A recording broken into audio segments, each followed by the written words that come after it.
I never thought my parents' love had conditions until the day of my accident. One mistake, one moment of bad luck, and suddenly I wasn't their beloved daughter anymore.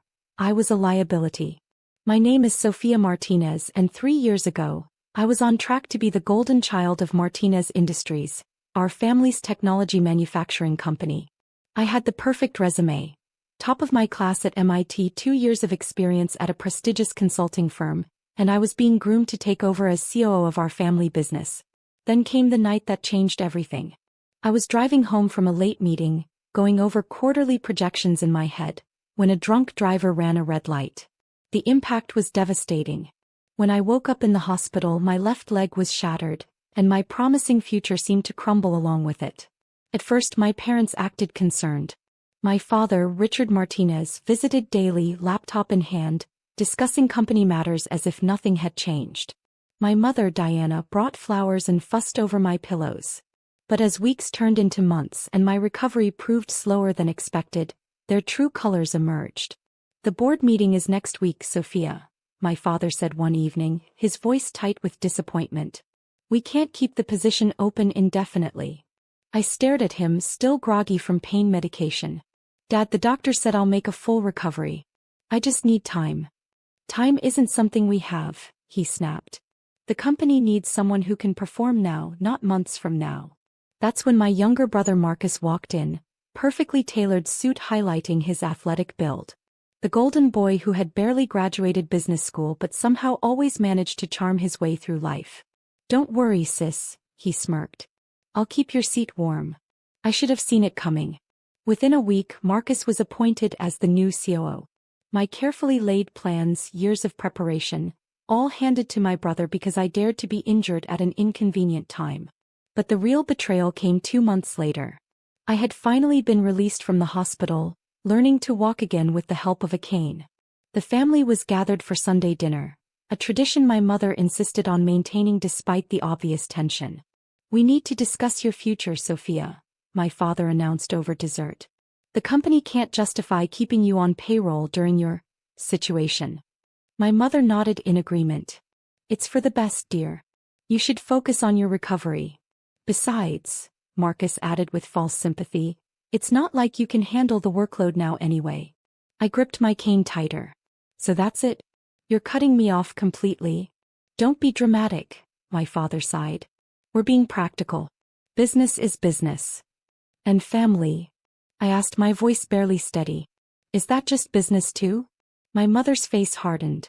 "If you can't understand why this is necessary, then maybe you're not ready for the responsibility we thought you were." That's when my father delivered the final blow. "Until you can prove yourself useful again, you're no longer part of this family's legacy. It's time you learn to stand on your own 2 feet. He paused, glancing at my cane. Figuratively speaking, of course.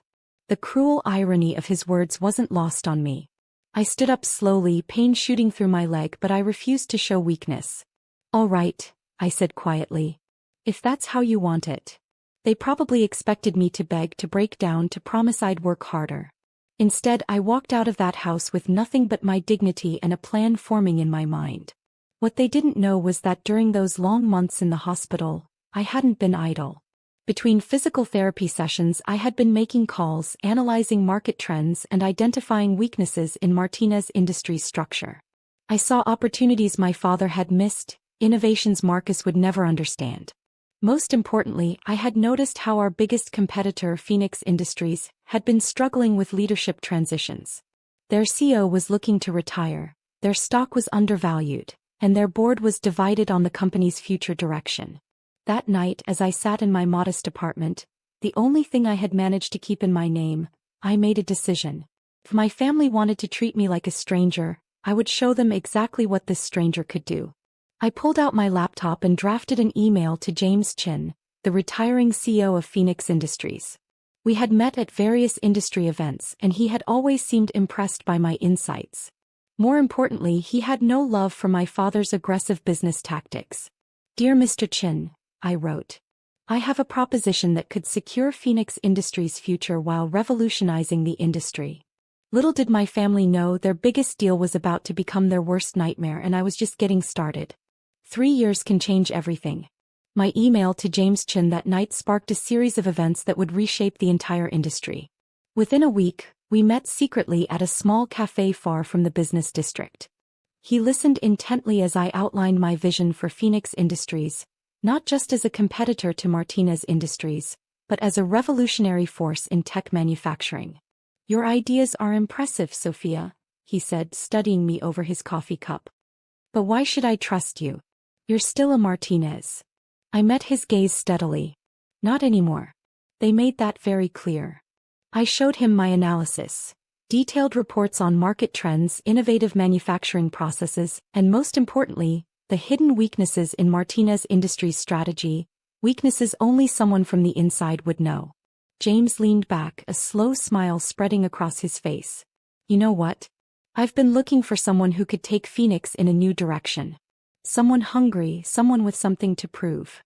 That meeting changed my life. Within months, I was appointed as Phoenix Industries' new CEO, but we kept my identity hidden.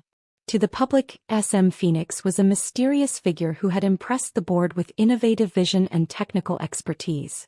Only James and a select few knew who really sat in the CEO's chair. I threw myself into transforming Phoenix Industries. Every sleepless night, every physical therapy session, every moment of pain fueled my determination. My leg healed stronger than before, and so did my resolve. Under my leadership, Phoenix Industries underwent a silent revolution. We acquired smaller companies, modernized our production lines, and secured patents that would prove crucial in the coming years. Our stock price tripled, but I made sure Martinez Industries remained unaware of the true scale of our success. Meanwhile, I watched from afar as my brother Marcus ran our family company into the ground. His flashy initiatives and poorly planned expansions drained resources.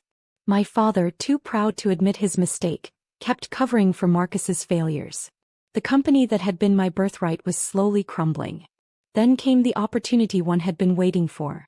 Martinez Industries desperately needed a partnership with a major tech manufacturer to survive. Marcus had burned bridges with most potential allies, leaving Phoenix Industries as their only viable option. When their board proposed a meeting, I knew my moment had arrived. The morning of the meeting, I arrived early at Phoenix's headquarters. My assistant Lisa helped me prepare the conference room. "Are you ready for this?" she asked, knowing the full story. I smoothed down my designer suit, a far cry from the simple clothes I'd worn when my family cast me out. "I've been ready for 3 years." At exactly 9 a.m. the Martinez contingent arrived. Through the security cameras, I watched my father stride in, followed by Marcus and various board members. They were escorted to the conference room, their faces confident, having no idea what awaited them. "Mr. Martinez," my assistant announced through the intercom. "The CEO will join you shortly." I stood outside the double doors, listening to my brother's arrogant voice through the wood. "This should be easy.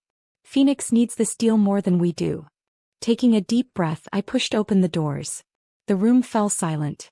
My father's face went white. Marcus's mouth hung open in shock. I walked slowly to the head of the table, each click of my heels echoing in the stunned silence. "Good morning, everyone," I said calmly, sitting down. "I'm SM Phoenix, CEO of Phoenix Industries. Though some of you may know me better as Sophia Martinez." This is impossible," Marcus stammered. I smiled, pulling out a folder. "Oh, it's very possible. And we have much to discuss about the future of both our companies." My father found his voice. "Sophia, whatever game you're playing, dash." "This is no game," I cut him off. "This is business. Isn't that what you taught me? Business is business." I opened the folder and began distributing documents. "Let's review Phoenix Industries' terms for this partnership. As you'll see, we're proposing a complete restructuring of Martinez Industries' management team." Marcus jumped to his feet. "You can't do this. Dad, tell her she can't do this." "Actually, I can," I replied smoothly. "Your company's stock has fallen 60% under your leadership, Marcus. The board is losing confidence. Without this deal, Martinez Industries will face bankruptcy within 6 months. These numbers don't lie, even if our family did." My father's hands trembled as he read through the documents. "These terms, they would give Phoenix controlling interest." "Correct." I leaned forward. "In fact, through various shell companies, Phoenix already owns 15% of Martinez Industries shares. We've been quietly buying while Marcus's mistakes drove the price down. The room erupted in chaos. Board members whispered urgently to each other. Marcus looked like he might be sick. My father just stared at me, seeing for the first time not his broken daughter but a powerful adversary. You planned this, he said quietly. All of it. I learned from the best, I replied. You taught me that family and business don't mix. Consider this my graduation project. The next 2 hours were intense negotiations, but I held all the cards. By the end, the deal was done. Phoenix Industries would absorb Martinez Industries. Marcus would be removed from his position. My father would retire with a generous but meaningless honorary title. As the shell-shocked board members filed out, my father lingered behind. Sophia, he started, his voice heavy. We were wrong. Yes, you were. I gathered my papers. But don't worry. Unlike you, I won't let family connections influence my business decisions. You'll be treated exactly like any other retired executive. He flinched at my words thrown back at him. Can we try to fix this? As a family. I looked at him for a long moment, remembering the night they cast me out, the cruel words, the years of silence. I have a board meeting to prepare for, I said finally. My assistant will show you out.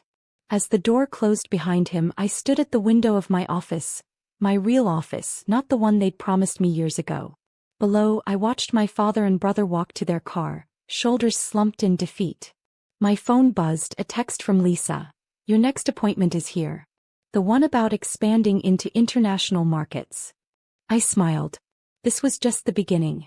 I had built something bigger than Martinez Industries could have ever been, and I did it on my own terms. They say success is the best revenge, but they're wrong. Success is just the beginning. True revenge is making them watch as you surpass every limit they placed on you, every doubt they cast, every cruel word they spoke. I picked up my phone to respond to Lisa, my empire stretching out before me, built not on family names or inherited privilege, but on my own strength and determination. Send them in, I typed. And Lisa, cancel any future appointments from the Martinez family. I'm too busy building my legacy to deal with ghosts from the past. From my window, I could still see my father and brother in the parking lot, probably trying to figure out how it all went so wrong. But I had stopped looking back. My future was ahead of me, and it was brighter than anything they had ever imagined for me. Sometimes, being cut off from your roots forces you to grow stronger than anyone expected. They thought they were ending my story that night at dinner, but really they were just setting the stage for my greatest triumph. And this was only the beginning.